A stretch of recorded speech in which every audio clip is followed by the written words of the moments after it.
विधानसभा सीटों पर इस वक्त मतदान हो रहा है। भारत 24 मेगा कवरेज कर रहा है। आपको पल पल की तस्वीरें और अपडेट सबसे पहले भारत 24 देगा।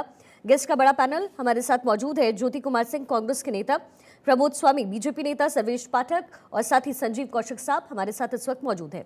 सर्वेश जी, सबसे बड़ा चुनावी मुद्दा होता है धर्म का मुद्दा, और तेलंगाना में भी मुस्लिम आरक्षण को भुनाने की कोशिश की गई है। आपको क्या लग रहा है, ये जो मुद्दा है वो तेलंगाना में कितना ज्यादा काम आएगा, क्योंकि आगे है 2024, कैसे इसको वर्कआउट करते हुए आप देख पा रहे हैं तेलंगाना में? देखिए शिखा जी, मैंने पहले ही बोला कि तेलंगाना में जो है मुस्लिम की आबादी 13% के आसपास है, और जो 40 ऐसे सीट्स हैं जहाँ पे मुस्लिम जो वोटर्स है वो डिसाइडिंग फैक्टर में होते हैं।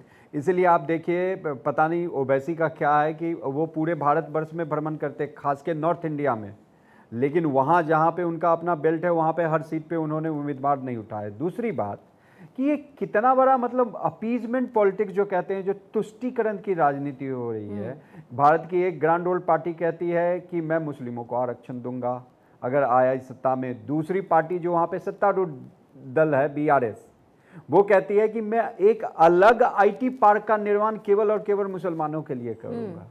आप अंदाजा लगाइए कि जो भारत का हमारा साउथ का रीजन है वहाँ पे आईटी के क्षेत्र में बहुत अच्छे काम हुए हैं। जैसे चंद्रबाबू नायडू को कहा जाता है, आंध्र प्रदेश में उन्होंने जबरदस्त काम किए।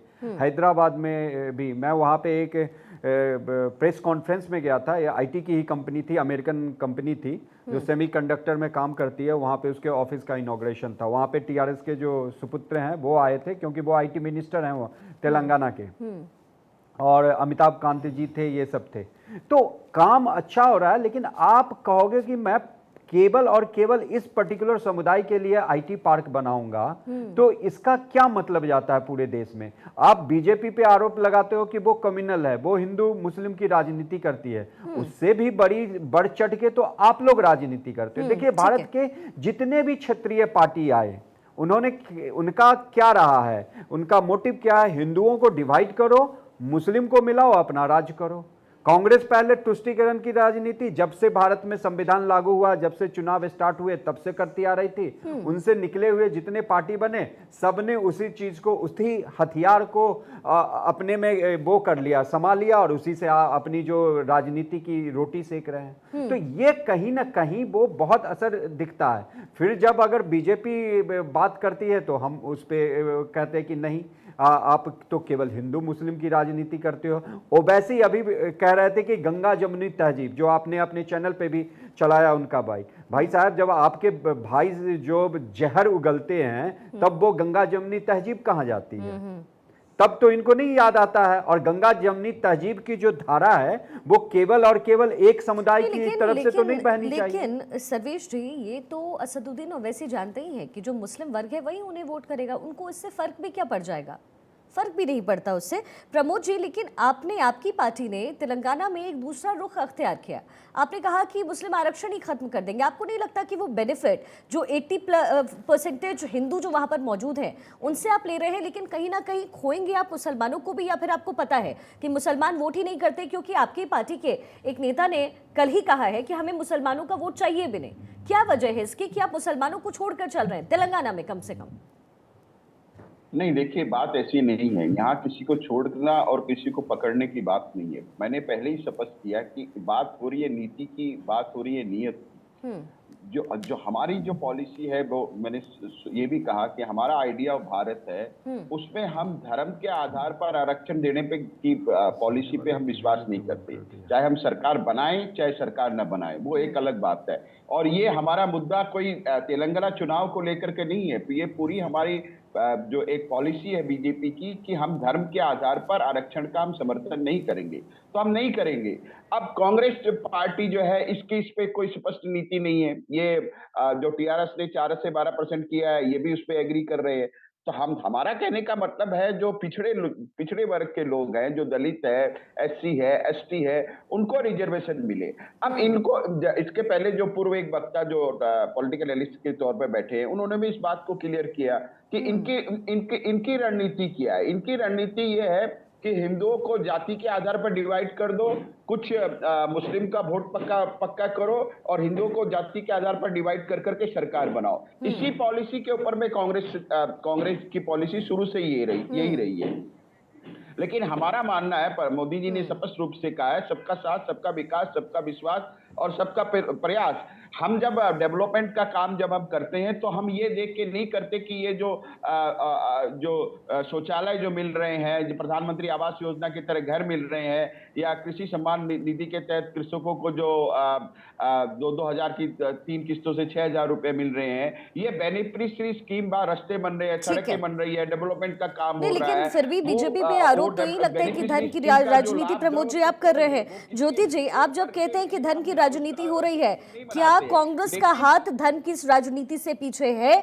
क्योंकि जब कांग्रेस को लगा कि तमाम राज्यों में चुनाव अगर जीतने हैं तो राम राम करना पड़ेगा, तो कांग्रेस भी आज वही कर रही है। सनातन का नाम लेना पड़ेगा, तो आप भी वही कर रहे हैं।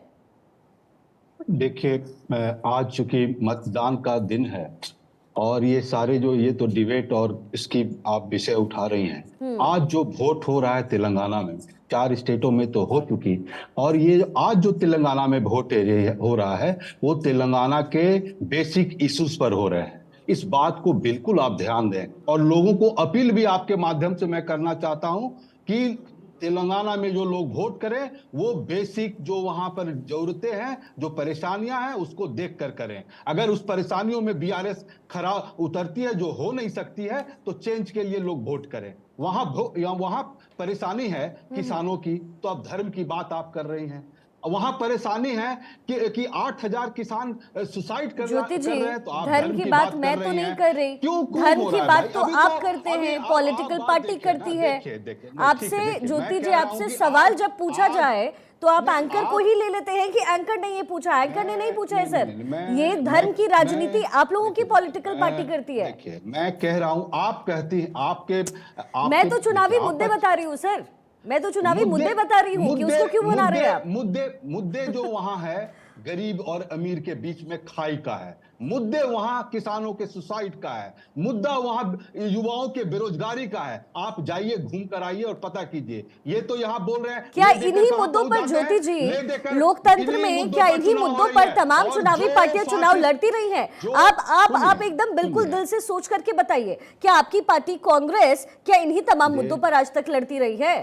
मेरी बात, आप अगर 1 महीने तो छोड़ दिए, मैं 7 दिन का ही बात करता हूं। अगर आप कांग्रेस के चाहे प्रियंका जी का ले बात, राहुल गांधी का ले, सोनिया जी का नाम ले, उन्होंने, चाहे आप पवन खेरा जी का नाम ले, चाहे आप जयराम रमेश जी का नाम ले, किन्हीं की प्रेस वार्ता, अगर उनकी बुनियादी बातों को छोड़कर किसी एक पर हम लोगों ने वोट मांगा है। ये भारतीय जनता पार्टी हर बार यही चाहती है। ये बीआरएस और एमआईएम जो तीनों साथ है, जो वहां की जनता समझ चुकी कि अब ये पोलराइजेशन की राजनीति नहीं चलेगी। हमें अगर ये तेलंगाना कांग्रेस ने दिया था केवल इसलिए कि डेमोक्रेटिक माहौल प्रिवेल करे, तो अगर वो नहीं हुआ 9 साल में, तो कांग्रेस पार्टी करेगी, क्योंकि इसने कर्नाटक में भी दिखाया। इन्होंने जो हेल्थ इश्यूज पर जो राजस्थान दिखाया, उसको भी देखते हुए सोचिए तेलंगाना में इसकी बात हुई है कि हेल्थ इश्यूज हम लोगों को भी उस तरह का मिलना चाहिए, गैस सिलेंडर हम लोग को भी मिलना चाहिए। ये बात तेलंगाना के लोग कर रहे हैं। कांग्रेस की जो राज्य, जहां पर हमारी राज्य है, कि जिस तरह इन्होंने इलेक्शन जीतकर वहां पर पहले ही कैबिनेट में किया, तो यहां भी इस तरह की बात होगी। बात मानिए, ट्रस्ट मी कि वहां पर ये पोलराइजेशन की राजनीति कर रहे हैं। एक क्विक रिएक्शन पहले सर्वेश जी से ले लेते हैं। मैं कांग्रेस प्रवक्ता जी, माइनॉरिटी की बात करें। अरे आपकी बात सुन लिया मैंने ना। नहीं, कांग्रेस प्रवक्ता जी, मैं आपसे ये पूछना चाह रहा हूं कि जो 4% मुस्लिमों को आरक्षण मिला था कर्नाटक में, आपने कहा नहीं था कि मैं जो बंद कर दिया गया था, आपने क्यों कहा नहीं था कि मैं इसको वापस दूंगा? तो यहाँ पे मुस्लिम हिंदू की राजनीति कौन करता है? कांग्रेस पार्टी नहीं करती है क्या? तेलंगाना आपने कर्नाटक में जो 4% मुस्लिम का आरक्षण था, उसको जब बीजेपी ने बंद किया, तो आपने अपनी चुनावी घोषणा में नहीं बोला था क्या? स्टेज के पीछे मिलकर जो आप तेलंगाना के लोगों को बेवकूफ बनाने का जो कोशिश की। चलिए ज्योति जी, मैं ये तो जनता भी जानती है कि कांग्रेस धर्म की राजनीति करती है या नहीं करती है, ये तो जनता भी जानती है। ज्योति जी, आज आप कह रहे हैं चुनाव वोटिंग का दिन है, तो आप कह रहे हैं कि इन तमाम मुद्दों को आप लेकर क्यों आ रहे हैं? यही इसी तमाम मुद्दों पर की जो बुनियाद है, ये कांग्रेस की बुनियाद क्या इन तमाम मुद्दों पर नहीं रही है? सजीव कौशिक जी, सुन लीजिए, 9:40 हुआ है, सुन चुके सर। हिंदू मुस्लिम। अरे आप कर रहे हैं हिंदू मुस्लिम, वहां पे आप कहते हैं मुस्लिमों को मैं आरक्षण दूंगा। आप ऐसा क्यों कहते हैं? क्यों कहते हैं कि मुस्लिमों को आरक्षण दूंगा? नहीं, गलत है। कांग्रेस आप पार्टी ने देश को नहीं किया गुमराह क्या? मत कीजिए। कर्नाटक देश आप को गुमराह चुनाव मत जीत कीजिए, के आप आए, गलत आपने है। कहा आप 4% जो वहां की आरक्षण बात था तो मैं नहीं उसको करना पूरा चाहते। बहाल करूंगा, आप तो ये क्या तेलंगाना है किसी जनाब। दूसरी आपको पार्टी ने पता है कहा? बीआरएस क्या करती